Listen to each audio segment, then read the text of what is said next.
नरहर कुरुंदकर प्रगत अध्ययन व संशोधन केंद्राचे संचालक डॉक्टर प्रभाकर देव, आजच्या कार्यक्रमाचे अध्यक्ष प्राचार्य इंगोले, सदाशिवराव पाटील आणि मित्र हो, कुरुंदकर प्रगत संशोधन केंद्राच्या वतीनं जेव्हा मला व्याख्यान देण्याबद्दल सांगण्यात आलं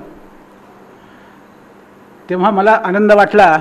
याच्याबद्दल काहीच आश्चर्य वाटायचं कारण नाही. एकतर नरहर कुरुंदकरांच्या नावे सुरू झालेल्या संस्थेशी कुठल्याही पद्धतीनं निगडीत होण्यात मला आनंद आणि अभिमान वाटतोय.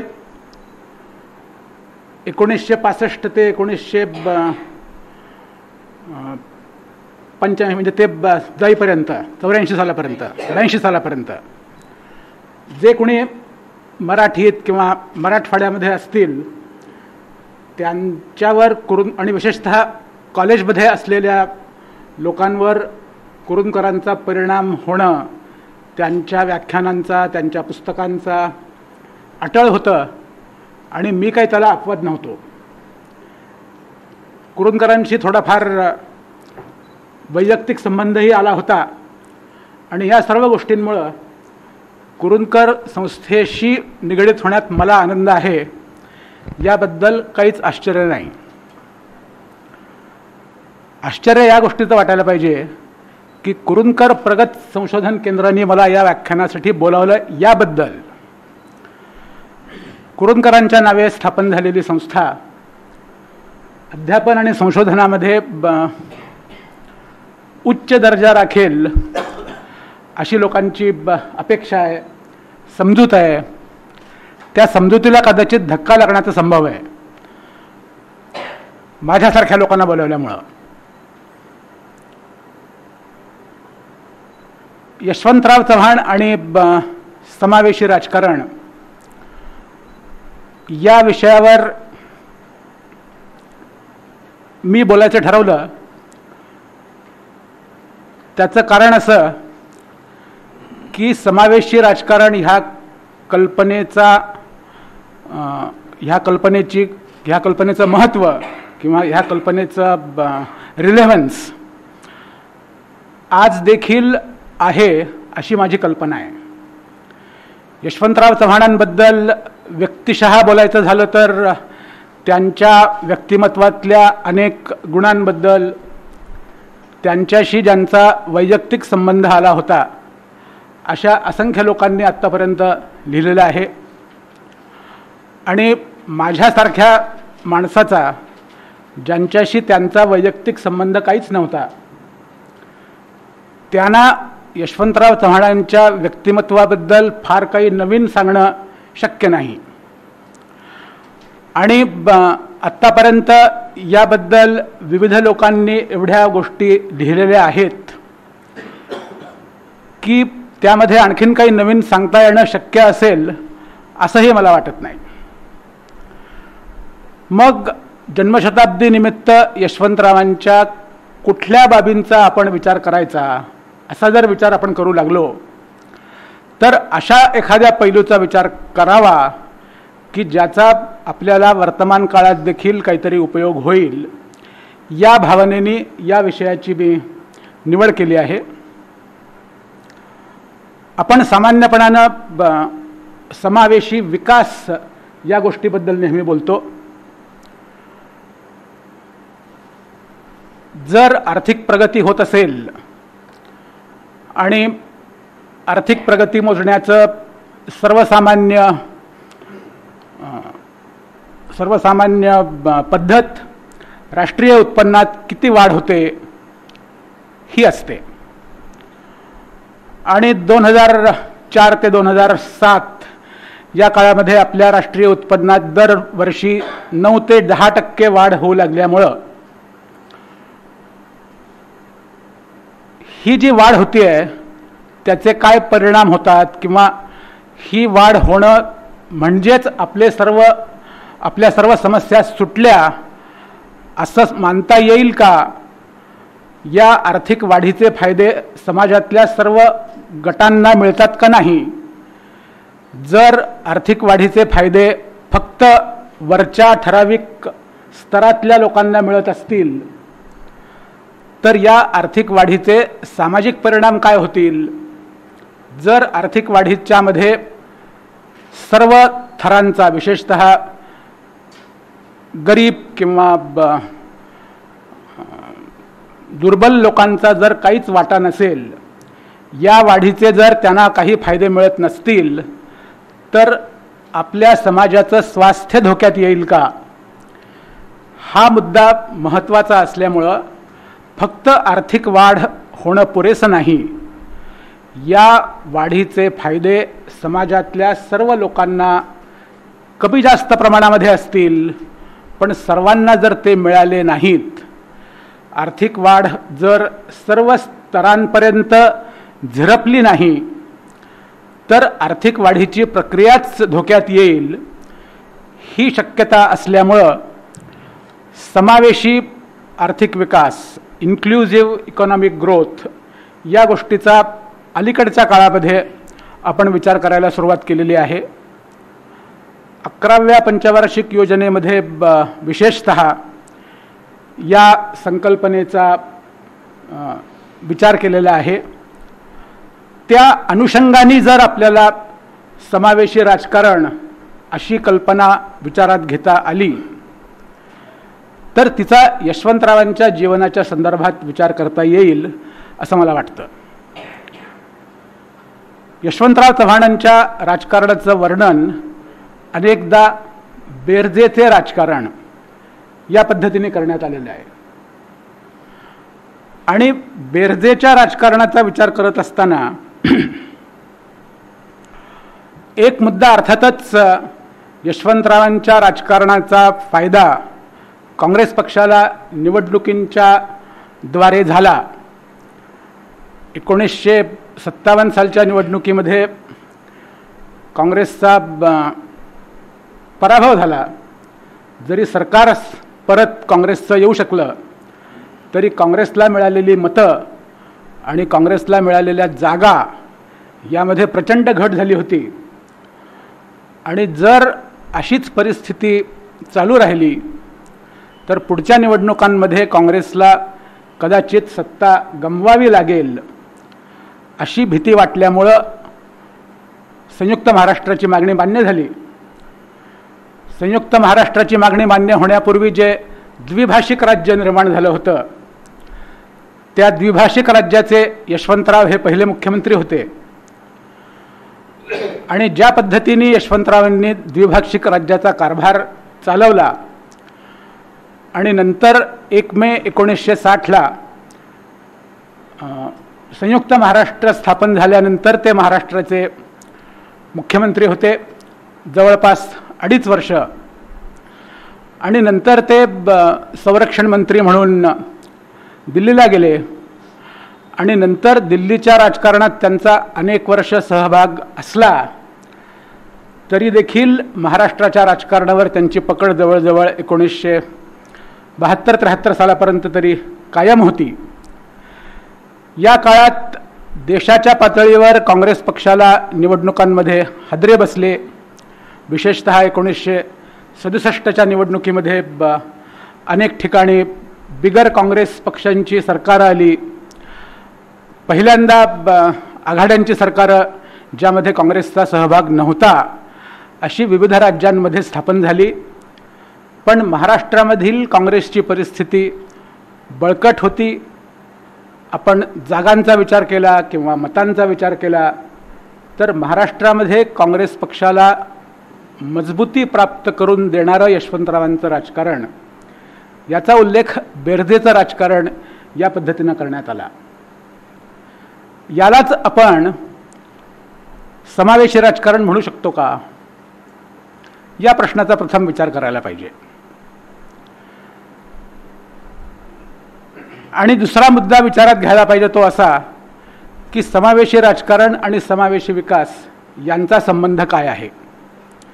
कारण आपल्याला जर असं म्हणता आलं की समावेशी राजकारणामुळे समावेशी विकासाला मदत होईल आणि समावेशी विकासाची गरज आज देखील जर देशाला असेल तर मग समावेशी विकास शक्य व्हावा, समावेशी विकासाला मदत करण्यासाठी म्हणून समावेशी राजकारणाची गरज आहे असं आपण म्हणू शकू. आणि मग यशवंतरावांच्या राजकारणाला देखील जर आपण समावेशी विकास म्हणू शकलो तर या राजकारणाची काय वैशिष्ट्ये होती, या राजकारणामुळं महाराष्ट्रामध्ये समावेशी विकास होऊ शकला का, आणि समावेशी राजकारण आणि विकास यांच्यामधला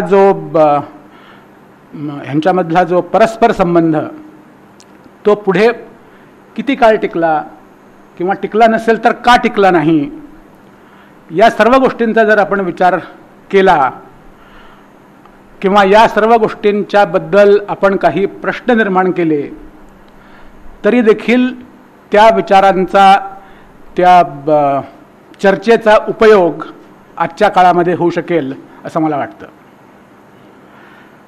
समावेशी विकास आणि समावेशी राजकारण यांचा संबंध असतो का? माझ्या मते नक्की असतो. कारण समावेशी विकास जर शक्य करायचा असेल तर मग ज्या प्रकारची धोरणं आखणं आवश्यक आहे, ज्या प्रकारची उद्दिष्ट विकासाची समोर ठेवायला पाहिजेत, त्या उद्दिष्टांची रचना करणं, त्या उद्दिष्टांच्या कार्यवाहीसाठी जी धोरणं आखायला पाहिजेत ती धोरणं निश्चित करणं आणि त्या धोरणांची यशस्वी अंमलबजावणी करणं, या सर्व गोष्टींसाठी पूरक अशी जर राजकीय व्यवस्था नसेल तर मग समावेशी विकासाची प्रक्रिया ही सुरूच होऊ शकणार नाही. मग ह्या समावेशी राजकारणामध्ये आपल्याला कुठल्या गोष्टींचा समावेश करता येईल? माझ्या मते 3 गोष्टींचा आपल्याला विचार करावा लागेल. एकतर समावेशी राजकारणाची उद्दिष्ट काय असायला पाहिजेत, आणि ही उद्दिष्ट अर्थातच समाजातल्या सर्व थरातील लोकांचा विचार करून, त्यांच्या विकासाचा, त्यांच्या प्रगतीचा विचार करून ही उद्दिष्ट ठरवलेली असली पाहिजेत, की फक्त कारखानदार किंवा श्रीमंत शेतकरी यांच्याच हिताचं जर उद्दिष्ट असेल आणि हे शक्य होण्यासाठी जे करायला पाहिजे ते करायचं, हेच जर राजकारणाचं उद्दिष्ट असेल तर त्याला आपण उद्दिष्टांच्या संदर्भामध्ये तरी निदान आपण समावेशी राजकारण म्हणू शकणार नाही.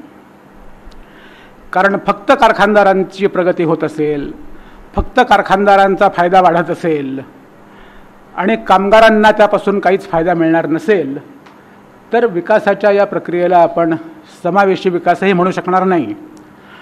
आणि म्हणून समावेशी राजकारणाचा विचार करत असताना उद्दिष्टांचा विचार करायला पाहिजे.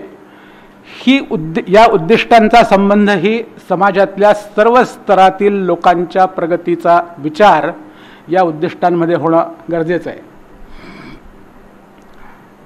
दुसरी गोष्ट, या राजकीय व्यवस्थेमध्ये लोकांचा सहभाग कितीही आहे, की उद्दिष्ट जरी चांगली असली पण जर हुकुमशाही व्यवस्था असेल तर मग त्याला आपण समावेशी राजकारण म्हणू शकू का? हिटलर देखील स्वतःला नॅशनल सोशलिस्ट म्हणवायचा. नाझीचा अर्थ नॅशनल सोशलिस्ट असा होता.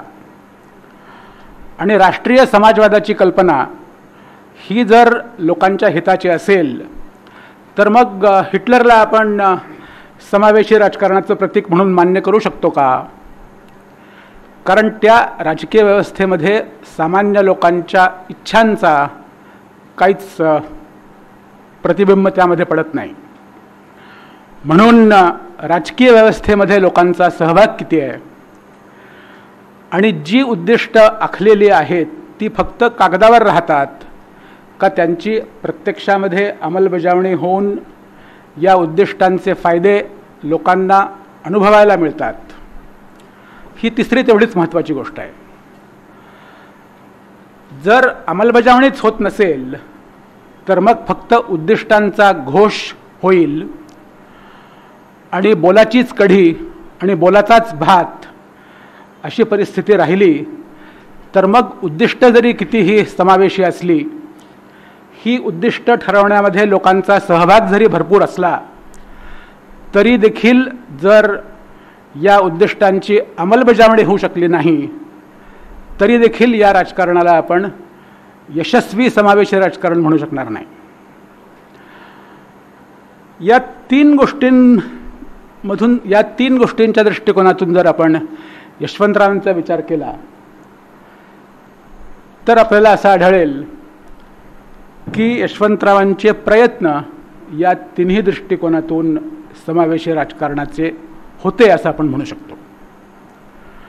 आणि सामान्यपणानं आपण जरी यशवंतरावांचा विचार ते मुख्यमंत्री झाल्यानंतर किंवा मंत्री झाल्यानंतर करत असलो तरी त्यांच्या राजकीय जीवनाचा जर आपण विचार करायचा असेल तर तो त्याही पूर्वीपासून करणं आवश्यक आहे.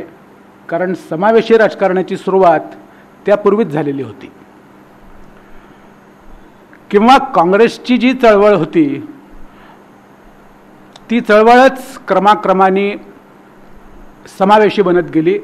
प्रथम लोकमान्य टिळकांच्या काळामध्ये ही लोकाभिमुख बनायला सुरुवात झाली आणि त्यानंतर मग महात्मा गांधींनी त्याला आणखीन जनसहभाग त्यामधला वाढवला. या प्रक्रियेमध्ये तळाच्या स्तरावर काम करण्याची भूमिका यशवंतरावांची होती. गांधींच्या कार्यक्रमाला ते ज्या भागात राहत होते, पश्चिम महाराष्ट्रामधल्या सातारा, कराड, कोल्हापूर या भागामधल्या शेतकऱ्यांचा, ग्रामीण भागातल्या लोकांना गांधींच्या कार्यक्रमामध्ये कसा रस वाटेल, कसा रस वाढेल त्यांचा आणि या कार्यक्रमामध्ये ते कृतिशील पद्धतीने कसे सहभागी होतील, हीच मुळी यशवंतरावांची सुरुवातीच्या काळातली पहिली राजकीय कृती होती.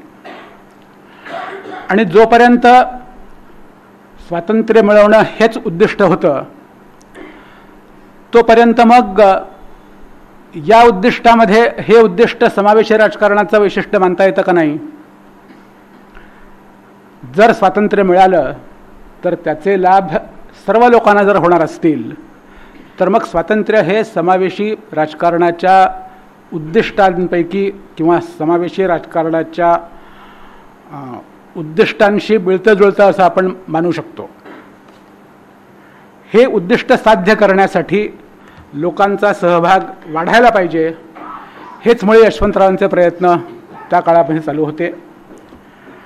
आणि त्यांचं आत्मचरित्र जर आपण वाचलं, कृष्णाकाठ, तर या पुस्तकामध्ये या सर्व प्रवासाची अत्यंत हृद्य हकीकत आपल्याला वाचायला मिळते. त्यात त्यांनी असा उल्लेख केलेला आहे की त्यांच्या असं लक्षात आलं की जेव्हा त्यांनी लोकांशी संपर्क करण्याचा प्रयत्न केला, ते खेडोपाडी लोकांना जाऊन भेटायचे आणि गांधींच्या कार्यक्रमाबद्दल लोकांना सांगायचे, तेव्हा त्यांना असं जाणवलं की शेतकरी लोकांना ह्याच्यामध्ये काही विशेष रस वाटत नाही. आणि हा असा रस का वाटत नाही यासाठी त्यांनी त्यांच्या वडील बंधूंकडे विचारणा केली. आणि त्यांच्या वडील बंधूंनी असं उत्तर दिलं की शेतकऱ्यांना ज्या प्रश्नामध्ये रस वाटेल अशा प्रश्नांचा तुम्ही विचार करत नाही, आणि तसा जर तुम्ही तो करायला लागलात तर मग तुम्हाला शेतकऱ्यांचा पाठिंबा मिळू शकेल. ग्रामीण, शेतकरी आणि अशिक्षित लोक ह्यांना स्वातंत्र्याच्या चळवळीत कसं सहभागी करून घेता येईल या पद्धतीने आपण यशवंतरावांच्या सुरुवातीच्या काळातल्या राजकीय कृतीचा अर्थ लावू शकतो. या काळामध्येच यशवंतरावांनी काँग्रेसच्या राजकारणाचा प्रचार करायचं ठरवलं आणि महाराष्ट्रामध्ये सत्यशोधक पक्षाच्या वतीने, सत्यशोधक पक्षाच्या रूपात, ज्याला ब्राह्मणेतर चळवळ म्हणतात, की ज्यामध्ये ब्राह्मणांना, ब्राह्मणी वर्चस्वाला विरोध ही भूमिका, ही तात्विक भूमिका असताना त्याला प्रत्यक्षामध्ये ब्राह्मण लोकांना विरोध करणं हे स्वरूप प्राप्त होणं काहीसं अटळ जरी मानलं तरी यशवंतरावांनी या चळवळीला पाठिंबा न देता काँग्रेसची जी भूमिका होती की आम्ही सर्व समाजातल्या सर्व लोकांचं आम्ही प्रतिनिधित्व करतो किंवा सर्व थरातील लोकांचं प्रतिनिधित्व करण्याचं आमचं उद्दिष्ट आहे, या काँग्रेसच्या भूमिकेला यशवंतरावांनी पाठिंबा दिल्यामुळं काँग्रेसची चळवळ तळागाळातल्या लोकांपर्यंत जाऊन पोचण्यास मदत झाली. आणि म्हणून केवळ ब्राह्मण्याला विरोध करणाऱ्या राजकारणाचे परिणाम दक्षिणेतील इतर राज्यांमध्ये ज्या तीव्रतेने आपल्याला पाहायला मिळाले तसे ते महाराष्ट्रामध्ये त्या प्रमाणामध्ये मिळाले नाहीत. ह्याचं कारण यशवंतरावांसारख्या नेत्यांनी काँग्रेसच्या राजकारणाचा विचार केला किंवा त्या राजकारणाला आपलं मानलं आणि त्या राजकारणाचा प्रसार लोकांपर्यंत करण्याची भूमिका स्वीकारली होती.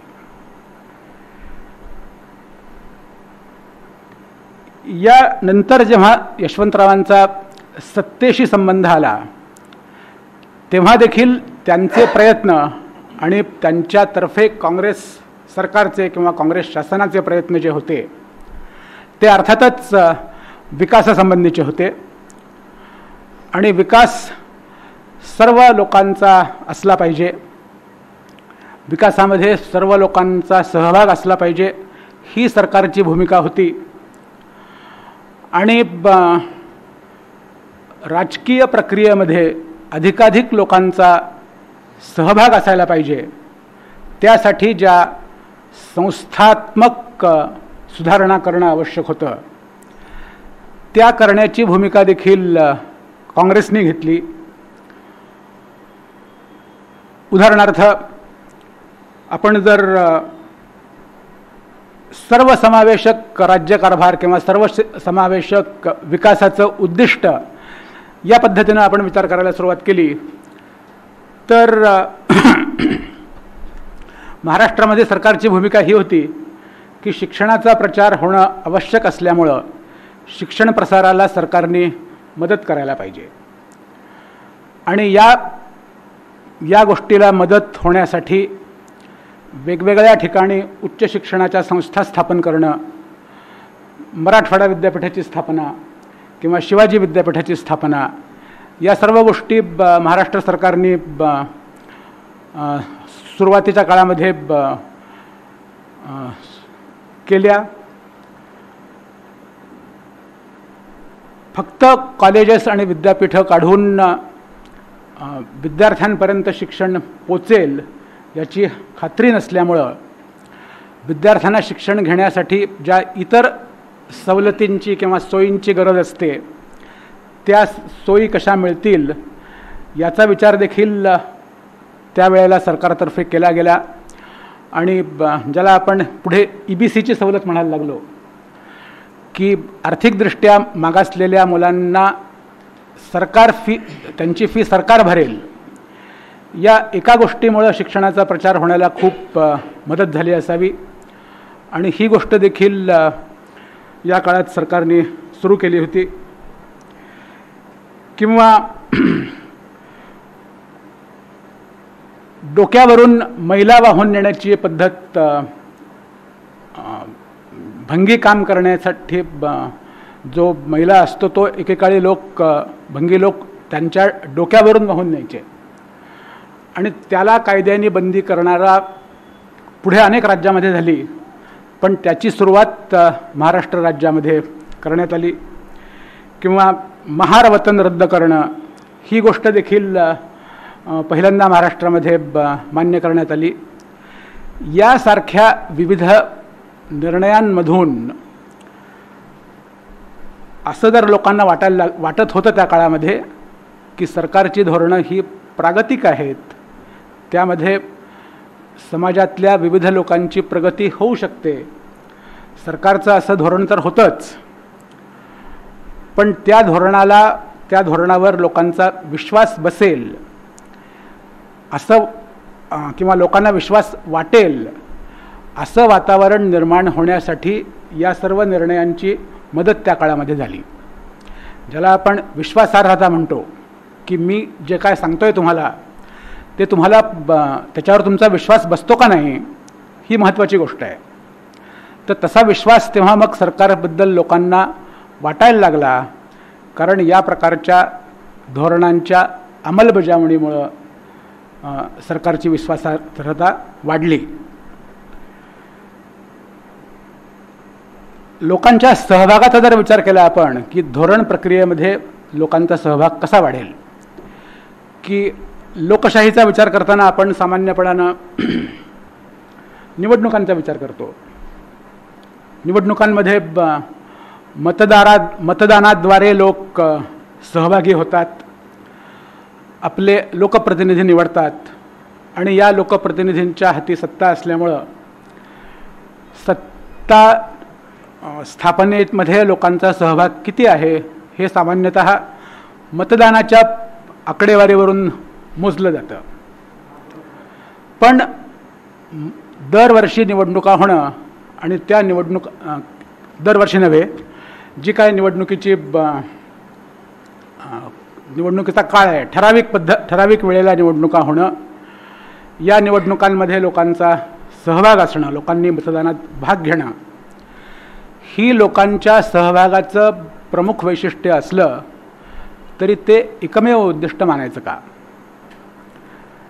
कारण सत्तेचा वापर किंवा सत्तेमध्ये सहभाग जर वाढायचा असेल तर विविध स्तरांवर सत्ता समाजामध्ये असते आणि कायदे बनवण्याची सत्ता किंवा सरकारचे कारभार चालवण्याची सत्ता, एक्झिक्युटिव्ह पॉवर, ह्या गोष्टी जशा महत्त्वाच्या आहेत त्याचप्रमाणे समाजामध्ये आर्थिक सत्ता असते किंवा आपण राजकीय सत्तेचा विचार जरी केला तरी फक्त केंद्र सरकार किंवा राज्य सरकार या ठिकाणीच सर्व महत्त्वाचे निर्णय घेतले जातात असं नव्हे, तर लोकांच्या दैनंदिन जीवनाचा जोपर्यंत संबंध आहे त्याच्याशी स्थानिक संस्था ज्याला म्हणतो आपण, नगरपालिका किंवा ग्रामपंचायत, त्या ठिकाणी कशा पद्धतीनं कारभार चालतो, त्या ठिकाणी सरकार कार्यक्षम आहे का नाही, ज्या कर्मचाऱ्यांचा लोकांशी संबंध येतो ते कर्मचारी किंवा त्या ठिकाणची जी व्यवस्था आहे त्या व्यवस्थेमध्ये लोकांचा कितपत सहभाग आहे, ही बाब देखील तेवढीच महत्त्वाची असते. आणि याबद्दल देखील देश पातळीवर तेव्हा पंचायती राजच्या स्वरूपामध्ये लोकांचा सहभाग वाढवण्याचे धोरण केंद्र सरकारने आखलं होतं आणि पुन्हा महाराष्ट्र राज्यामध्ये या धोरणाची अंमलबजावणी चांगल्या रीतीनं करण्यात आली, याबद्दल सर्वांचं एकमत आहे. ग्रामपंचायती, तालुका पंचायत समित्या आणि जिल्हा परिषदा या विविध प्रकारच्या स्थानिक स्वराज्य संस्थांमध्ये लोकप्रतिनिधींना सत्तेमध्ये सहभागी करून घेण्यात आल्यामुळं दुसरा जो आपण भाग पाहिला समावेशी राजकारणाचा, की लोकांचा सहभाग त्यामध्ये किती आहे, ती बाब देखील सरकारतर्फे करण्याचे प्रयत्न या काळामध्ये झाले. आणि तिसरी महत्त्वाची गोष्ट म्हणजे सहकारी संस्थांचं जाळं निर्माण केलं गेलं, की जी गोष्ट सरकारशी प्रत्यक्ष संबंधित नाही पण सरकारच्या मदतीने जर विविध छोट्या गटांना एकत्र येऊन सहकारातून जर प्रगती करता आली तर मग सरकारला समांतर अशा पद्धतीच्या संस्था उभ्या राहू शकतील आणि या प्रकारच्या संस्था निर्माण होणं हे व्यापक दृष्टीने विचार करता लोकशाही व्यवस्थेला पूरक ठरेल. आणि सहकारी संस्थांचा देखील महाराष्ट्रामध्ये खूप यशस्वी पद्धतीने प्रयोग झाला. सहकारी संस्थांच्या माध्यमातून साखर आणि सूत ह्या मुख्य कृषी क्षेत्राशी संबंधित वस्तूंवर प्रक्रिया करणारे उद्योग या पद्धतीने सुरू झाले आणि त्याचा फायदा अर्थातच शेतकऱ्यांना होऊ शकला. आणि सुरुवातीच्या काळामध्ये या सर्व गोष्टींचा परिणाम असा झाला की महाराष्ट्रातील कृषी उद्योगांना त्यामुळं गती मिळाली. हे उद्योग स्थापन करण्यामध्ये देखील सहकारी पद्धतीच्या व्यवस्थेमुळं लोकांचा जास्त सहभाग होता आणि इतर राज्यांच्या तुलनेमध्ये महाराष्ट्राचं हे यश त्या काळामध्ये विशेष नावाजलं गेलं. आणि त्यामुळं सुरुवातीच्याच संयुक्त महाराष्ट्र स्थापन झाल्यानंतरच्याच काही वर्षामध्ये महाराष्ट्र हे एक भारतातलं प्रगतिशील आणि पुरोगामी पद्धतीचं राज्य आहे अशी महाराष्ट्राची प्रतिमा भारतीय पातळीवर निर्माण झाली. आणि ती निर्माण होण्यामध्ये यशवंतराव चव्हाणांनी ज्या प्रकारची चौकट सुरुवातीच्या काळामध्ये 1956 सालापासून ते 1962 सालापर्यंत प्रत्यक्षरित्या ते मुख्यमंत्री असताना ज्या प्रकारची धोरणं त्यांनी राबवली आणि नंतर मग ही व्यवस्था स्थिर राहू शकली, ह्याचं एक गमक म्हणजे यशवंतराव चव्हाण मुंबई सोडून दिल्लीला गेल्यानंतर देखील त्यांची महाराष्ट्राच्या राजकारणावर पकड कायम राहिली आणि त्याला ही सर्व व्यवस्था त्यांनी जी स्थापन केली होती त्या व्यवस्थेमुळं हे करणं त्यांना शक्य झालं. त्यामुळं असं आपण मानू शकू की ज्याला आपण यशवंतरावांच्या राजकारण म्हणू, ज्याचा उल्लेख बेरजेचं राजकारण असा केला गेला अनेक वेळा, त्याचा राजकीय संदर्भ काँग्रेसला निवडणुकांमध्ये यश मिळणं हा जरी असला आणि तो महत्त्वाचा होता यात काहीच वाद नाही, पण त्याबरोबरच नवीन व्यवस्थेतून जे फायदे निर्माण होतील त्यामध्ये समाजातल्या सर्व स्तरातील लोकांना वाटा मिळू शकेल ही भावना निर्माण करणं ही समावेशी राजकारणाची मुख्य गरज होती. आणि ती यशवंतरावांच्या धोरणातून, मुख्यमंत्री असताना जी विविध धोरणं अवलंबिली गेली त्यामधून सरकारची दिशा अशी असेल असा विश्वास लोकांच्या मनात उत्पन्न झाला. आणि निदान 1970 सालापर्यंत तरी या गोष्टी आशादायक पद्धतीने चालू आहेत अशी एक लोकांची अपेक्षा निर्माण झाली होती. आणि सुरुवातीच्या काळामध्ये निरनिराळे कारखाने सुरू होत आहेत, नवीन नवीन ठिकाणी औद्योगिक वसाहती सुरू झाल्या, नवीन उद्योगांना सुरुवात झाली. या सर्व गोष्टी लोकांना भावी प्रगतीची आशादायक चिन्ह असं वाटलं तर त्यात काही नवल नव्हतं. ही परिस्थिती अर्थात फार काळ चालली नाही आणि ज्या राजकारणाचा आपण सुरुवातीला विचार केला की यशवंतरावांनी तळागाळातल्या कार्यकर्त्यांशी संपर्क साधल्यामुळं त्यांच्या राजकारणाला व्यापक पाठिंबा मिळाला लोकांचा. संयुक्त महाराष्ट्र स्थापन झाला तेव्हा जी काँग्रेसच्या पाठिंब्यामध्ये घट झाली होती ती यशवंतरावांनी 1962 सालच्या निवडणुकांमध्ये भरून काढली आणि काँग्रेसला भक्कम पाठिंबा मिळवून दिला. ही राजकीय बाब जशी महत्त्वाची होती त्याचप्रमाणे आपण ज्या गोष्टींचा उल्लेख केला त्यामुळं जी नवीन राजवट आलेली आहे, जे नवीन सरकार आलेलं आहे ते सामान्य लोकांच्या विकासाचा प्रयत्न करेल. त्यामध्ये समतोल विकासाचा देखील आणखीन एक मुद्दा होता. महाराष्ट्रामध्ये जे निरनिराळे भाग, मराठवाडा, विदर्भ यासारखे भाग एकत्र आले, त्या विविध विभागांच्या सुरुवातीलाच त्यांना अशी शंका वाटत होती की विकासाचे फायदे जे भाग आधीच प्रगत आहेत अशा भागांना जास्त प्रमाणात मिळतील आणि विदर्भ मराठवाड्यासारख्या भागांना त्याचा लाभ होऊ शकणार नाही. तर हा भाग देखील सुरुवातीच्या काळापासून अधोरेखित करण्यात आला होता की सर्व भागांच्या समतोल विकासाचा प्रादेशिक समतोल या गोष्टीचा देखील विचार सरकारमार्फत केला जाईल असं आश्वासन तेव्हा दिलं होतं.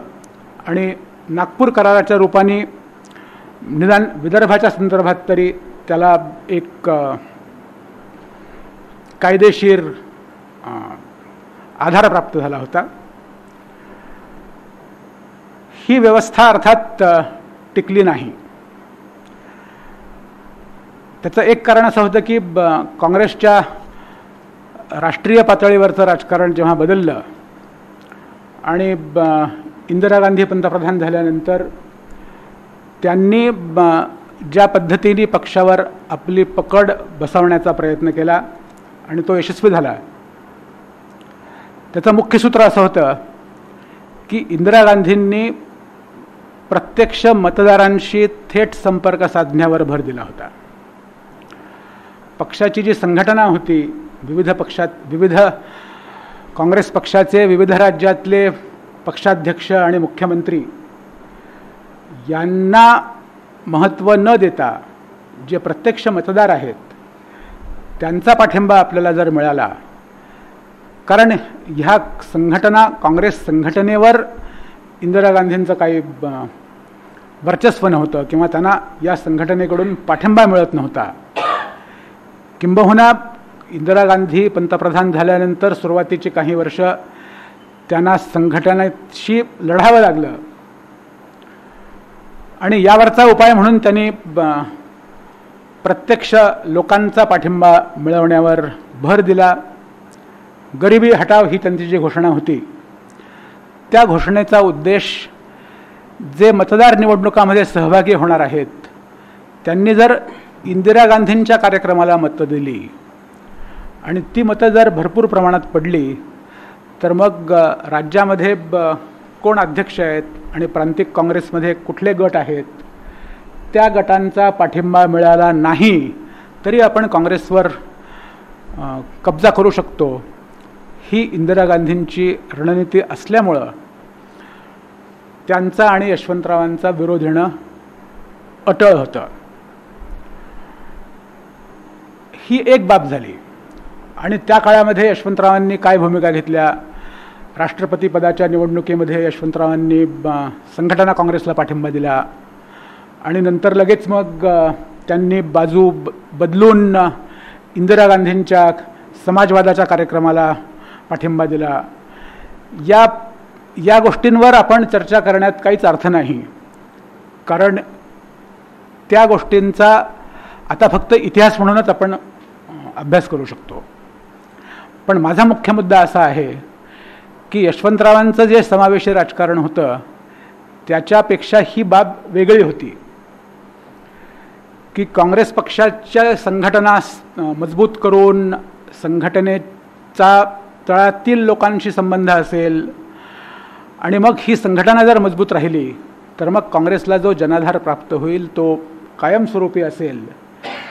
ही सर्व व्यवस्था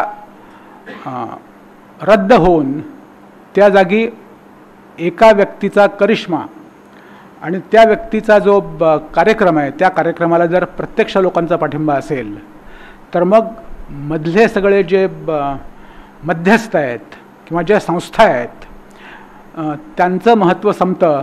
ही इंदिरा गांधींची नीती असल्यामुळं त्याचा आणि समावेशी राजकारणाचा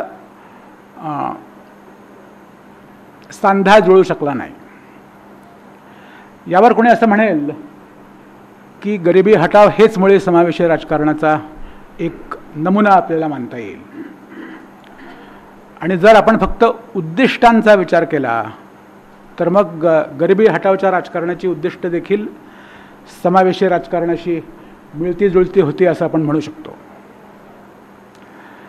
पण दुसरे जे दोन घटक आपण म्हटले की त्यामध्ये लोकांचा सहभाग किती होता आणि त्याची अंमलबजावणी किती झाली, या दोन घटकांवर मग हा कार्यक्रम अपयशी ठरल्यामुळं इंदिरा गांधींना देखील सुरुवातीला जे यश मिळालं ते यश पुढे टिकू शकलं नाही. दुसरी गोष्ट अशी होती, आणि ती आपण फक्त महाराष्ट्र पातळीवर जरी विचारात घेतली, की यशवंतरावांचा जरी नंतर दिल्लीच्या राजकारणामध्ये महत्त्व वाढलं तरी मुख्यतः त्यांची कामगिरी महाराष्ट्र पातळीवरची होती. त्यांनी जे राजकारण केलं, मग त्याला आपण समावेशी राजकारण म्हटलं तर ते देखील मुख्यतः महाराष्ट्राच्या संदर्भात त्यांचं राजकारण परिणामकारक होतं. आणि सुरुवातीला सरकारने जे निर्णय घेतले त्या निर्णयांची अंमलबजावणी यशस्वीरित्या होऊ शकली. यशवंतराव चव्हाण सर्व गटांना आपल्याबरोबर ठेवू शकले. विरोधी पक्षांशी देखील त्यांचे संबंध मैत्रीचे असत. त्यामुळे सुरुवातीच्या काळात जे आशादायी वातावरण निर्माण झालं होतं त्याला प्रत्यक्ष अंमलबजावणीचा पाठिंबा न मिळू शकल्यामुळं मग तिसरी जी अट आहे समावेशी राजकारणाची, की उद्दिष्ट आणि सहभाग या दोन गोष्टी जरी पूर्ण झाल्या तरी प्रत्यक्ष परिणाम जर अपेक्षित होऊ शकले नाहीत, अपेक्षित सुपरिणाम जर होऊ शकले नाहीत तर मग पुन्हा हे राजकारण यशस्वी ठरू शकत नाही. आणि 1970च्या सुमारास ही परिस्थिती निर्माण व्हायला सुरुवात झाली होती. तुमच्यापैकी काही लोकांना या गोष्टीची आठवण असेल की 70-72च्या सुमाराला पुण्यामध्ये एक कार्यक्रम झाला होता आणि त्याच्यामध्ये यशवंतराव चव्हाण आणि विम दांडेकर यांचा एक वाद झाला होता. एका बँक ऑफ महाराष्ट्राच्या 50 वर्ष किंवा अशा कुठल्या तरी कार्यक्रमामध्ये महाराष्ट्राचा विकास कशा पद्धतीनं झाला आहे याबद्दलच्या एका पुस्तकाचं प्रकाशन करण्याचा हा समारंभ होता. आणि त्या समारंभामध्ये विम दांडेकरांनी असं दाखवलं की महाराष्ट्राची स्थापना झाल्यापासून मुंबई सोडली तर बाकीच्या महाराष्ट्राचा काहीच विकास झालेला नाही आहे. आणि त्यामुळे सरकारच्या ज्या अपेक्षा होत्या, सरकारची जी उद्दिष्ट होती, सर्व लोकांचा, सर्व भागांचा विकासामध्ये सहभाग असेल, ते उद्दिष्ट सफल झालेलं नाही आहे. उद्योग फक्त मुंबई पुणे पट्ट्यामध्येच केंद्रित झालेले आहेत. आणि अशा वेगवेगळ्या पद्धतीने चव्हाणांनी दांडेकरांनी विकासातील प्रादेशिक असमतोल या कल्पनेचं स्वरूप तेव्हा मांडलं होतं. आणि या दोन्ही गोष्टीमुळं की जरी समजा आपण असं मानलं की इंदिरा गांधी पंतप्रधान झाल्या नसत्या भारताच्या, किंवा इंदिरा गांधींचं सिंडिकेटशी जे भांडण होतं त्यामध्ये जर सिंडिकेटचा विजय झाला असता तरी यशवंतरावांचं समावेशी राजकारण यशस्वी पद्धतीनं चालू शकलं असतं का, असा जर आपण प्रश्न उपस्थित केला तर ते चालू शकलं नसतं असं आपल्याला म्हणावं लागेल. कारण महाराष्ट्रात देखील समावेशी राजकारणाचे जे फायदे अपेक्षित होते ते दिसत नव्हते. असं नंतरच्या काळात 70-75 पासून हे अधिकाधिक स्पष्टपणानं पुढे येऊ लागलं. आणि मग तेव्हा चव्हाण आणि दांडेकर वादामध्ये देखील हाच मुख्य मुद्दा होता. आणि दांडेकरांनी जे प्रश्न उपस्थित केले होते त्याला यशवंतराव समर्पक उत्तर देऊ शकले नाहीत, किंवा यशवंतरावांचं दांडेकरांचं म्हणणं जरी बरोबर असलं तरी त्या डेफिशियन्सीजना, त्या दोषांना कशा पद्धतीने दूर करता येईल, त्यासाठी राजकीय व्यवस्थेमध्ये कुठले बदल अपेक्षित आहेत, या पद्धतीने यशवंतरावांनी वागावं अशी जर कोणाची कल्पना असेल तर ती अपेक्षा त्यावेळी पूर्ण झालेली दिसत नाही. आणि महाराष्ट्रातल्या प्रगतीला दांडेकरांचा विरोध आहे आणि अशी भूमिका यशवंतरावांनी तेव्हा घेतलेली दिसते. त्यामुळं असं आपल्याला म्हणावं लागतं की सुरुवातीच्या काळामध्ये जे आशादायक चित्र होतं ते आशादायक त्या आशादायक चित्रातून जे सुपरिणाम अपेक्षित होते ते न दिसल्यामुळं या समावेशी राजकारणाचा प्रयोग हा अयशस्वी होणं अटळ होतं. इंदिरा गांधींच्या राजकारणामुळे त्याची सुरुवात फक्त काहीशी लवकर झाली. नंतरच्या काळात जर आपण विचार केला तर मग ज्याला आपण अस्मितांचं राजकारण म्हणतो त्याची जोरदार सुरुवात झाली. आणि मग अस्मितांचं राजकारण आणि समावेशी राजकारण यांच्यामध्ये काहीच साम्य असू शकत नाही. अस्मितांच्या राजकारणाचा आणि निवडणुकांचा देखील जवळचा संबंध आहे. कारण निवडणुकांमध्ये आणि आपल्याकडे ज्या निवडणुकांची जी पद्धत आहे की जे लोक मतदान करतील त्यामध्ये बहुसंख्या त्यामध्ये जेवढे उमेदवार असतील त्या उमेदवारांमध्ये जास्त मतं मिळाली पाहिजेत.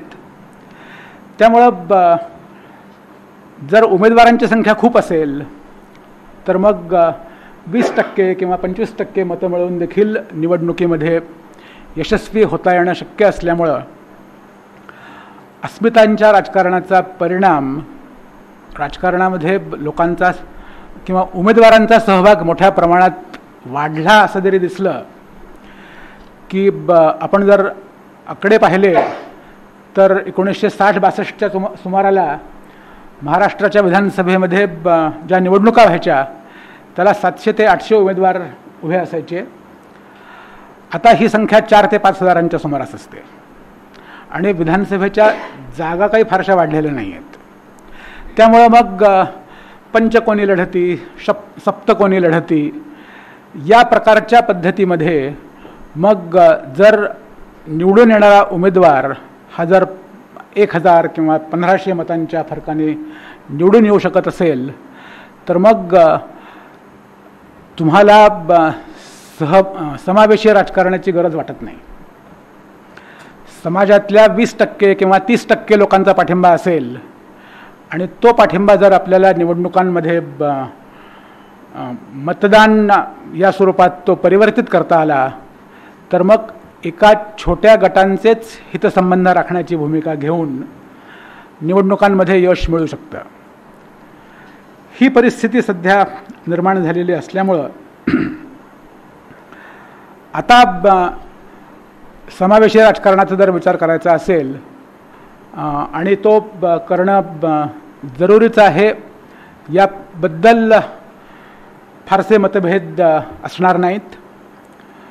जरी आपण मान्य केलं की विकासाचे परिणाम सर्व थरातील लोकांना मिळायला पाहिजेत आणि वाढ होणं ही काही एकमेव आवश्यक गोष्ट नाही आहे, तरी देखील जोपर्यंत राष्ट्रीय उत्पन्न वाढतंय तोपर्यंत या वाढणाऱ्या राष्ट्रीय उत्पन्नाची वाटणी समान पद्धतीने करणं तुलनेत सोपं जाईल.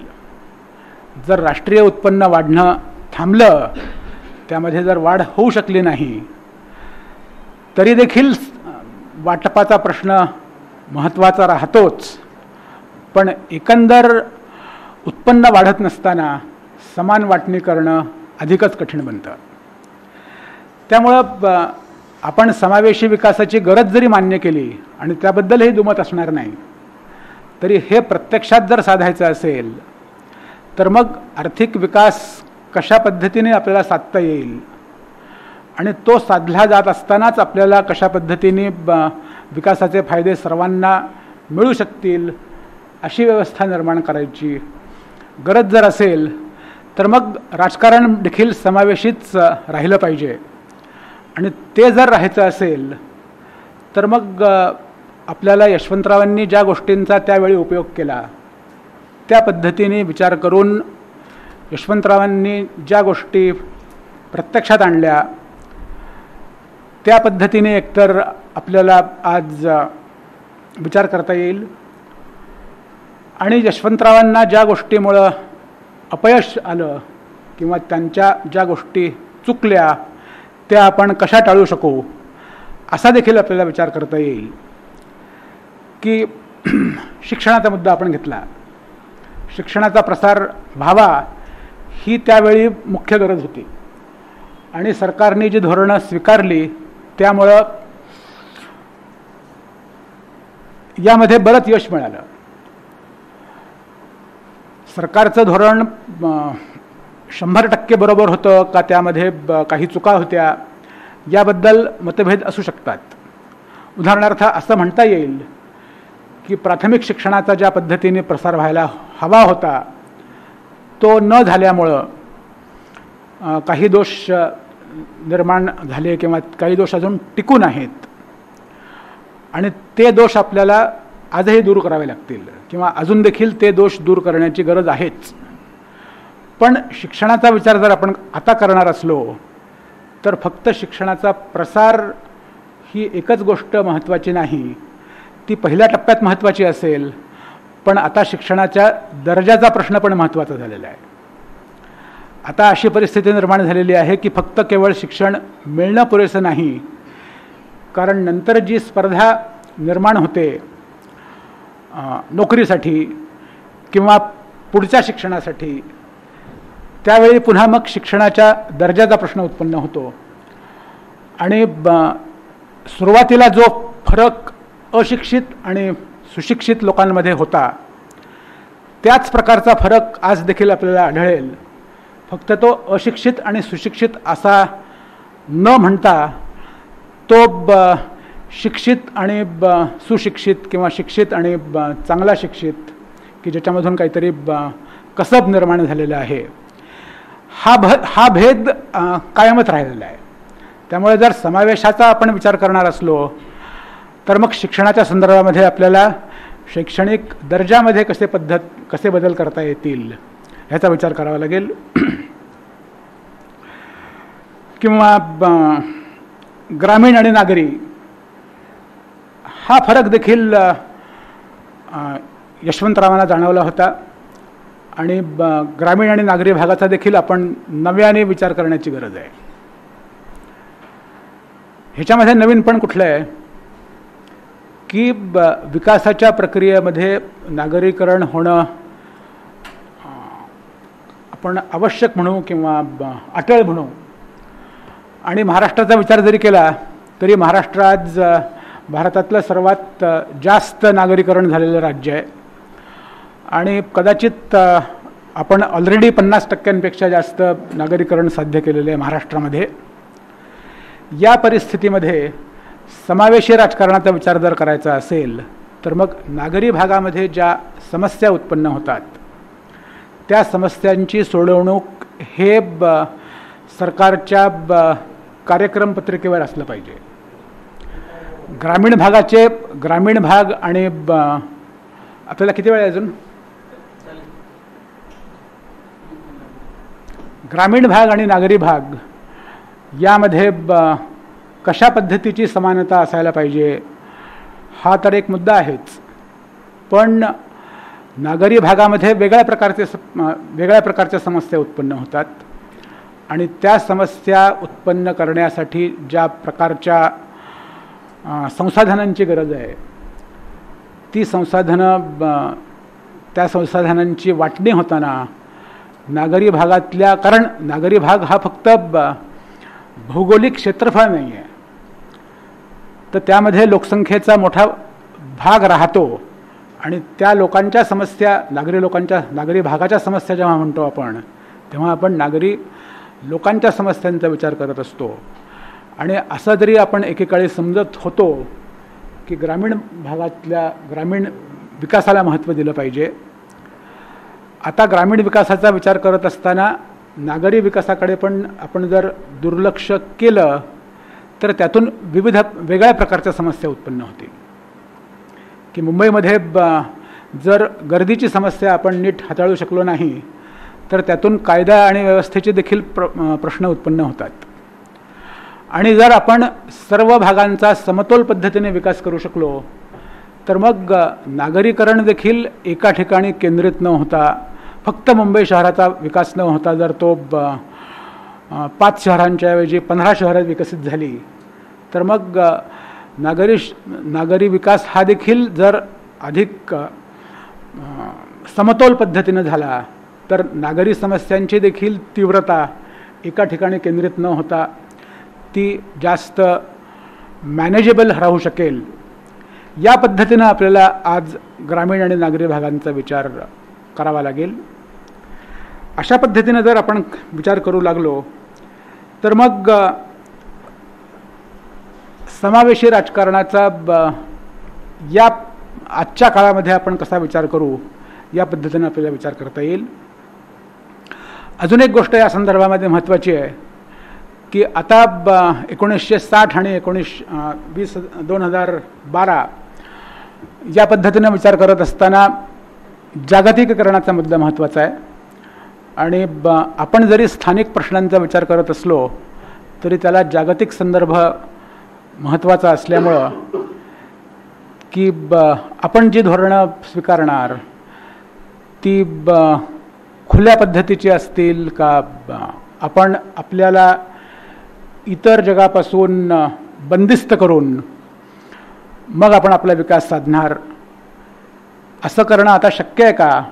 1950 साली देश कदाचित शक्य होतं पण आपण प्रत्यक्षात त्याचा उपयोग करू शकलो नाही. त्या बंदिस्त चौकटीचा आज आपण विचार करू शकत नसल्यामुळं आज विचार करत असताना आपण समावेशी राजकारणाचा विचार करत असताना जागतिकीकरणाचा कसा आपण विचार करणार तो एक महत्त्वाचा मुद्दा आहे की सर्व परकीय भांडवल किंवा तंत्रज्ञान यांना आपण जर अटकाव केला तर आपण आपल्या समस्या सोडवू शकू का परकीय भांडवल आणि परकीय तंत्रज्ञान याचा योग्य पद्धतीने जर आपण उपयोग केला तर मग आपल्याला बदललेल्या जागतिक परिस्थितीचा बदललेल्या जागतिक व्यापाराचा आपल्या फायद्यासाठी विचार करता येऊ शकतो. आणि कॉम्प्युटर आणि सॉफ्टवेअर ह्या क्षेत्रात जे बदल झालेले आहेत आणि त्याचे फायदे भारताला काही प्रमाणामध्ये मिळालेले आहेत. जर आपण बंदिस्त स्वरूपाचं धोरण स्वीकारलं असतं तर त्या बदलांचा आपल्याला फायदा मिळू शकला नसता. यासारखी जर गोष्ट आपण विचारात घेतली तर मग समावेशी राजकारणाचा विचार करत असताना देखील आपण जागतिकीकरणाचा कसा समावेश करणार त्यामध्ये या गोष्टीचा आपण विचार करायला पाहिजे. यशवंतरावांनी एका ठिकाणी असं म्हटलं होतं नेतृत्वाचा विचार करताना की नेतृत्व हे फक्त राजकीय पातळीवर असतं असं नाही तर समाजाच्या सर्व क्षेत्रामध्ये नेतृत्व महत्त्वाचं असतं आणि ते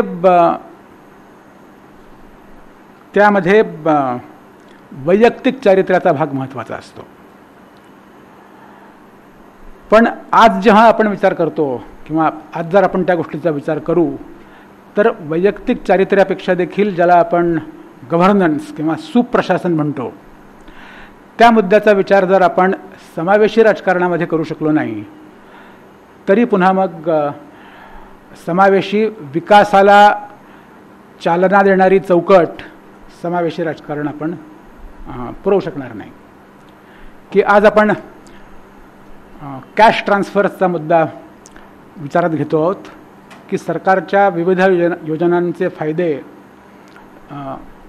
नगदी स्वरूपामध्ये लाभार्थींपर्यंत जर पोचवता आले तर त्या विविध योजनांमध्ये जो भ्रष्टाचार होतो किंवा त्या लाभार्थींपर्यंत पैसे न मिळता ते इतर लोकांना मिळतात हा भाग त्यापासून टाळता येईल असं जेव्हा म्हणतो आपण तेव्हा ते सध्याच्या राजकीय व्यवस्थेचं अपयश आहे.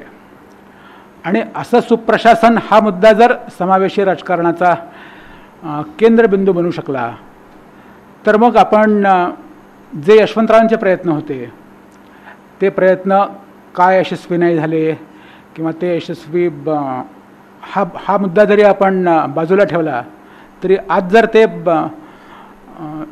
अजून जर समावेशी राजकारणाचा मुद्दा महत्त्वाचा असेल तर तो समावेशी राजकारण करण्यासाठी आपल्याला आज काय करता येईल याचा आपल्याला विचार करावा लागेल आणि त्यासाठी यशवंतरावांच्या कामगिरीचा आपण उपयोग करू शकू.